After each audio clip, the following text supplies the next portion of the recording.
first things I do when I onboard a new team is I try to explain to them my expectations and standards for participation, and especially in performance sessions. One of the first things, and I've said, and I've mentioned this to you guys before, is that, you really have to understand this idea that excellence needs to become habitual. It's not a good practice to just choose to be excellent at certain periods of your day or certain times in your life. What you want to do is make excellence autonomous, meaning that you can't help but strive for excellence in each and every moment. And I've been around a lot of high performers where that was the case. I always think about Malik, who many of you guys know in regards to that. I really don't think Malik knows how to turn that switch off. And so even when he's exhausted, and I see this in his work, because me and him have worked really closely together for years. Even when Malik is exhausted, it doesn't impact the effort he puts forward because he doesn't know how to turn his striving for excellence off. It's become who he is. I don't think he can handle or stomach being anything less than. That was a practice.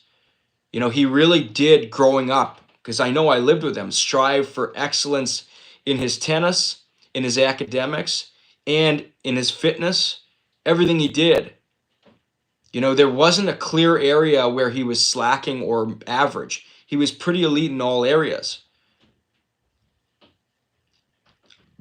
But I think what happened is that was trained at a young age, and then it became who he was. Even when he retired, I tell this story a lot, even when he retired from tennis, he was still waking up at 3:30 a.m. to go to the gym for 2 hours to put himself through the rigor. It was who he is. He didn't know how to be anything but that. And the opportunities that I've seen become open to him in his life as a result of being this type of person is second to none, really, truly. And I saw that a lot in my teammates in the NCAA at Indiana. What it took to get through that program was unbelievable, right? Because it was military structure. So you had tough, determined, disciplined, sacrificial people. And the doors that opened up to them post-playing career is amazing, because with enough practice of having to be excellent at all times, it becomes who you are. So whether you're a tennis player, whether you're in business, whether you're a doctor, whether you're with your family, you're really striving to give your best all the time. And then the quality of your life is just 10x. So this idea of excellence at all times, if I'm running a team, I want them to not just be A+ tennis players. I want them to be A+ in the gym and A+ in these sessions here and A+ in school. I don't want to see any clear place lacking, because it shows they're not excellence as a whole. That's not who they are. They're choosing excellence instead, which to me is dangerous, because you could just as easily not choose excellence. What we're trying to do here through Mission Elite is make excellence who you are. You live, breathe, sleep it.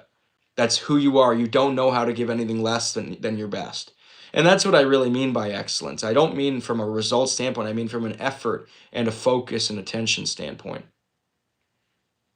So you need to practice it this week. You have to practice being an A+ player this week at practice. In school, you have to practice being an A+ student. In the gym, you have to practice being the best. That's why I don't like to see great players, being 5th or 6th or 7th or 8th in the sprints. It needs to bug you that you're not excellence in all areas of your life. In a healthy and productive way, because what you're really doing is you're looking inwards and you're saying, you could be so much more. You have more in you, and you have to believe that you have much more in you. Why? Well, go read history. It teaches you that that's true. Go look at some of the things that the people just like us were able to do over the course of history with enough desire and or pressure. That's within you. In some ways, this is the ancestry of the world. That's what we all came from. So you have that ability inside of you.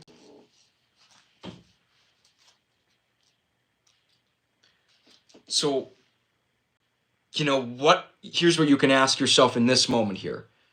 Right now, you're here in this performance session. Are you A+ right now? How well are you listening?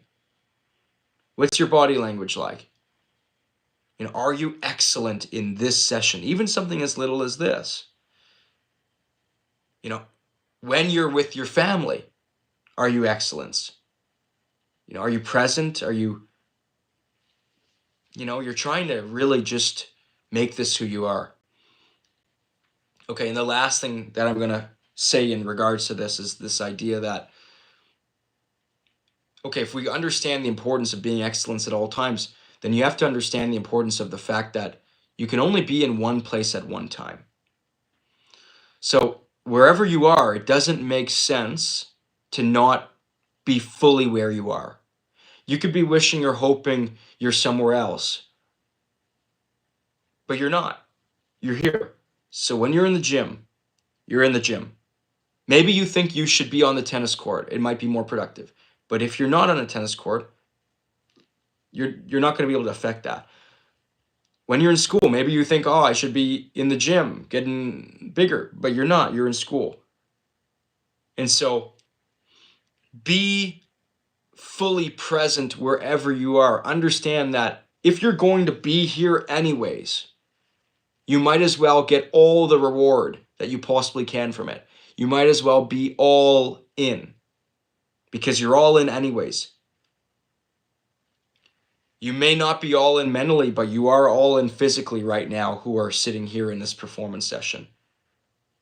So it's of no productivity or use to not be all in mentally. Does this make sense? And that's the same with your family. Like when you're sitting at the dinner table with your family, you might be thinking about school or your friends or tennis or, the TV show. But why? You're not physically going to be able to accomplish or do the things that you may want to do instead. So you might as well do what you're able to do, where you're physically at 100% capacity. And watch the quality of your life, how it changes in a better direction. Understanding this principle. That was one thing I speak to you guys about when I was studying at Stanford. A lot of what was talked about at times I wasn't exactly interested in. But I realized something after about the first session. I said, doesn't really matter. I got to be here. So I might as well engage the most. I might as well focus in the most. I might as well stop wishing I was somewhere else. I'm here listening to this topic. And then the challenge became, could I make the topics that were being discussed more interesting? And then what happened is I knew that one of the ways to do that was to engage further in the topic. That's technically true, that the more you engage in something, this is Rogerian psychology for you. This is the idea that what you voluntarily confront or move towards becomes more of your own desire. And so you can understand this.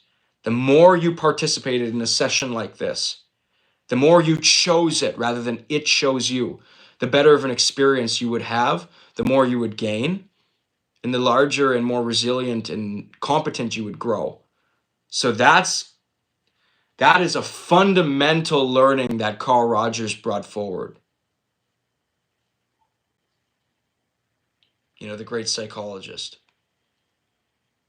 That if something's chasing you and you're pushing away, stop and choose it instead.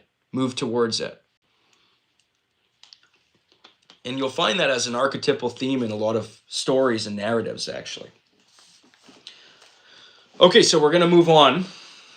Okay, and I needed to give you that background here for the next part of this session. So,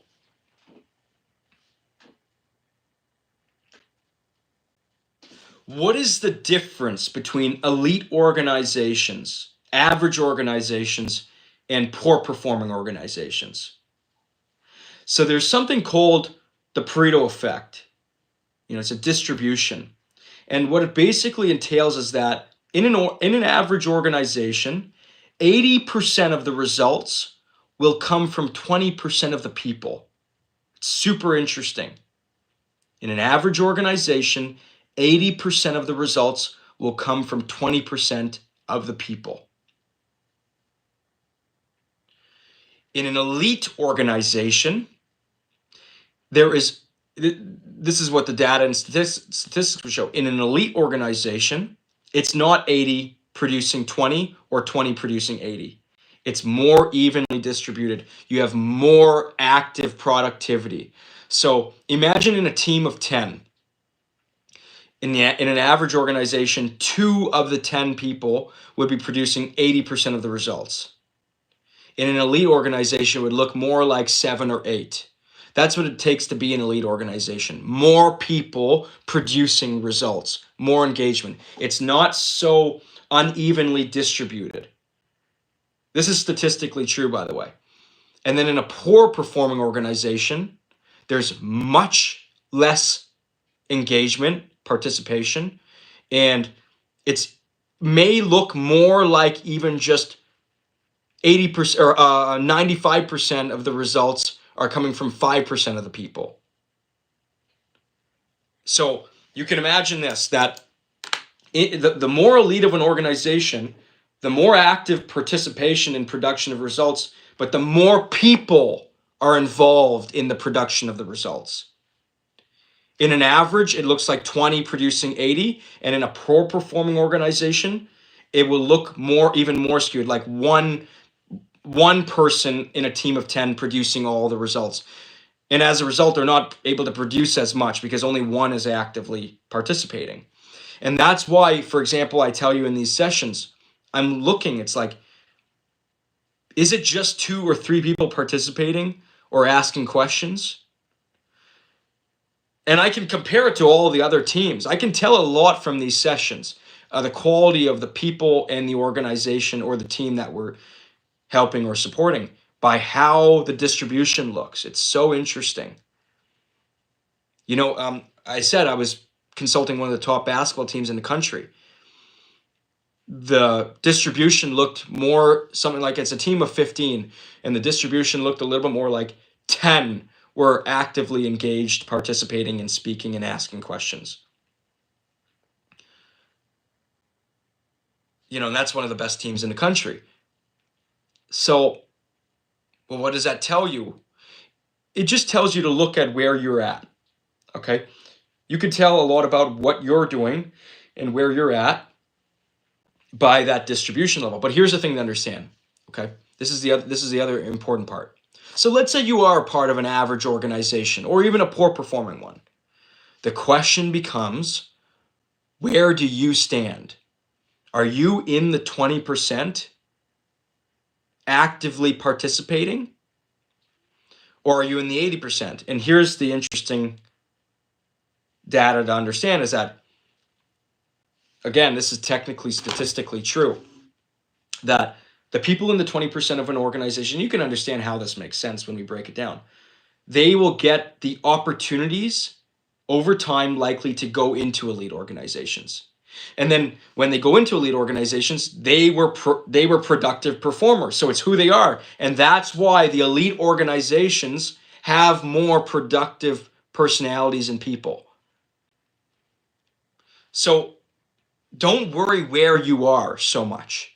Worry that you're an active, engaged participant. Over time, you will have the opportunities, if you're that type of person, to go into better and bigger environments. And then you'll be met with like-minded people, and you'll likely be a part of championship environments. But be very worried and concerned if where you are, you're not in the productive performing group.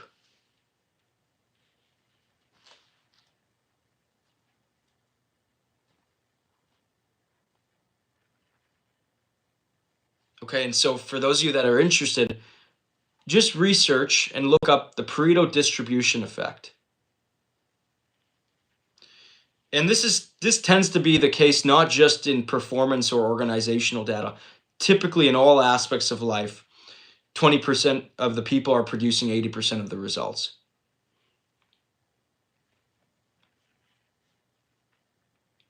Any thoughts or questions on that before we move on into some exercises here?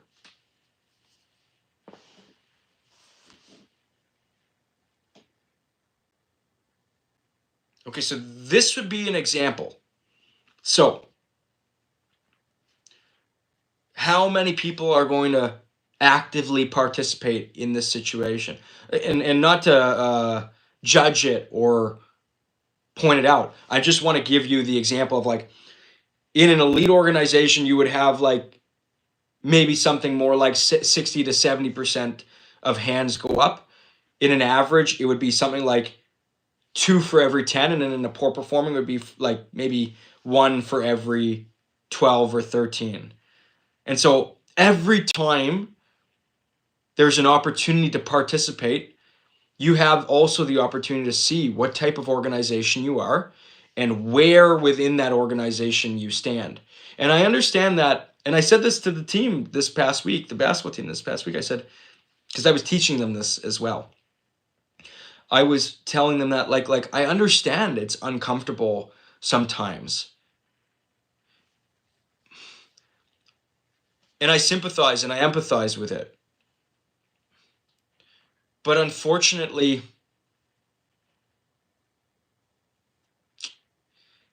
it doesn't change the data. And I was studying psychology of status for months, actually. And what was so interesting is that they found that most opportunities in life, unfortunately or fortunately, in more social type settings, don't always come down to the most competent people. A lot of times people select just by who speaks the most and engages the most, you could say. Tends to be an association between perceived intellect and participation. It's very interesting. And it's unfortunate because what you really want to have is you want to have the smartest people and the most competent people rise to the top. But oftentimes that requires an expression of oneself, especially in a selection type process. We need to be able to see what you're able to provide and produce. And so I'm not saying it's fair. And I actually am not saying I wish it was this way or I'm happy that it's this way. I'm just saying that when you study the psychology of social status, you see and you understand that it tends to be this way. And that's why companies invest millions into public speaking, into public relations. Because we know that if we want the opportunities in the world, we have to be able to express our abilities to handle those opportunities, right? You can imagine it's like this. Imagine you built the best product in the world. Let's think of this as from a business sense. Imagine you built the best product in the world. Like imagine you built the best phone in the world. Okay? You build something better than the iPhone. And you built it in your basement. But you never show it to the world. You have the best phone. But Apple leads the industry. Why? Anybody? Owen? I'd probably say it goes out to like putting yourself out there and actually stepping forward to show your design to the world. And by doing that, you're able to at least try, even if it maybe isn't the best and you fail, at least you tried and you know that it's all you could have done. Aiden? Yeah, I think the reason why Apple is like more successful, even though you have a better product, is because they like put themselves out there. They advertise. People know that they have it, and they have like this hold of the market. So, and even if you have a better product, but if another person advertises more and more people know about their product, they'll obviously go with the more trusted source, even though Yours is claiming to be better. Right, and I think about this a lot in relation to being number one in the country at something. And I'm not actually going to say in this aspect that I'm necessarily right, but this has always been my theory, that to be the number one player or performer or person in the country at something, so imagine your goal was to be the number one tennis player in the country. You have to get very comfortable having a lot of eyes on you. It takes a sort of boldness, because imagine in the finals, you're going to play in a big crowd. You're going to need to be able to perform with a lot of the crowd watching you. And so it's hard to perform your best when you're not comfortable with judgment, with expression. And so I always said that a lot of players I thought could be top in the country, and I would tell them, I say, until you learn how to be bold and you learn and have the courage and comfortability being able to put yourself out there, I think it's the difference at times. It's not always skill that's separating you from being 5 in the country to number one. Sometimes I think it's the comfortability of being number one in the country. What comes along with that? And we see that in the real world, like so many players, they get to number one and then they can't handle all that comes with that. Like, it's not just about performance sometimes. It's also about being able to manage and handle all that comes with performance. You want to be the best in the country at something, you have to be able to also be able to manage what comes along with being the best in the country. People watching you, you having to play in front of a lot of people. You could think of this, like, what is the difference between speaking in front of a lot of people and playing in front of a lot of people? It's just two different forms, but they're both expressions of yourself in front of a lot of people. That's why I always try to consult people to get comfortable with public speaking, as athletes even, because what you're doing really is forget the speaking or the speech, it's expression. You have to learn to express yourself in front of eyes and people. So I'm happy there. After I discussed that, more hands started to go up, and we saw some more, active participation. When I see that, that's us behaving like an elite organization. If you understand the organizational data that I just went over. Okay. Any final thoughts or questions, and then we're going to move on to the exercise here. Go ahead, Daniel.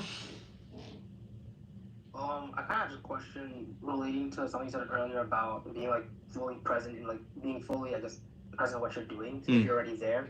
So kind of like, if let's say, like, does that like imply to, like, every situation, even if it's like an unproductive, I guess, like, what's it called, unproductive environment you're in? Like, let's say you've been given time to do work, and let's say you're trying to be as present as you can, but it's just really unproductive. Like, you kind of just like you're struggling to make it productive. Like, are there times where you kind of stray away from that and try to make it more productive by maybe coming back to it and, like you said, using that time for something else?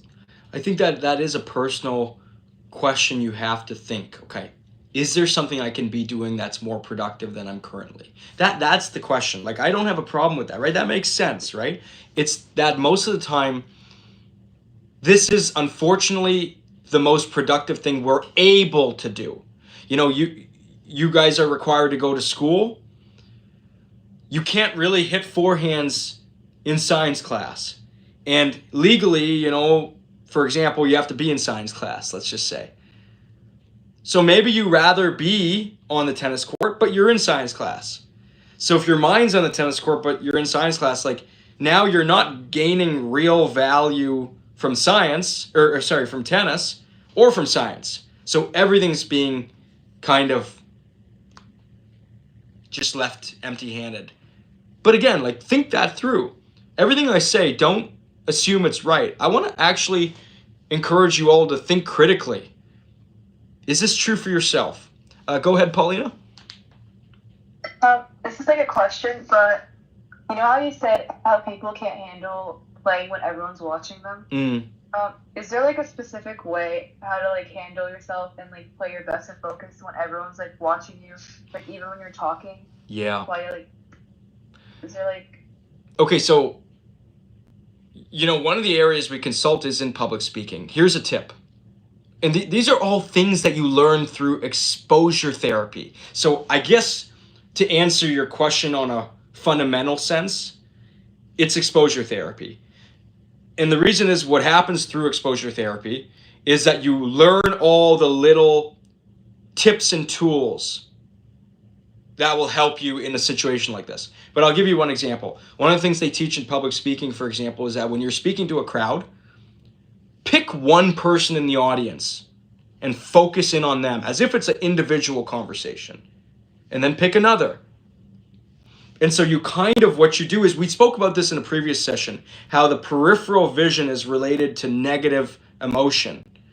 What you're trying to do, right, and that's why one of the things you'll see high performance do sometimes is it's a reliever of anxiety. This is technically true. Even when you're dealing with like clients as a psychologist, you'll get them to practice walking in nature and shifting their eyes, right? But these are just little tools and tips that you're going to learn through exposure therapy. But yeah, in terms of public speaking, one tip might be like, instead of trying to speak to everybody, focus in on one person at a time. Okay? In terms of tennis, I've always found that when you hyper focus on a system, and I've spoken a lot about this. So for example, if you have something clear in your mind to focus on, that's the preparational phase. So for example, no net serves. So now you've placed your focus on no net serves, something specific and clear and attainable. It takes your focus away from the crowd. So what you're trying to do is you're trying to replace the negative thought with something more powerful. And remember, I always tell you guys, Trevor Moawad, that if you don't plan what you're going to think about under pressure, you're going to likely default, or the default is to think about the snake in the box of bunnies. Okay, Owen? Thank you. I just had a question on participation, and I just want to know if it's more important for you to participate maybe more often but less quality thoughts and questions, or is it more important to participate less of more quality thoughts and questions? Okay, so what's greater than to know yourself? What is the thing that you are farthest away from? So to answer Owen's question here, if you're somebody who isn't participating often enough, you can imagine that perhaps in a situation like this, the best answer would be just start participating, even with low quality. If you're someone participating enough, maybe too much and not actually thinking through your participation, then the latter might be the better case. So this is again why you can't just take an answer from somebody, because we all have unique individual stories. That's why it's better to be able to critically think than to have all the answers, because the answers don't always fit for all the cases. That's where you have to know yourself and to be a critical thinker.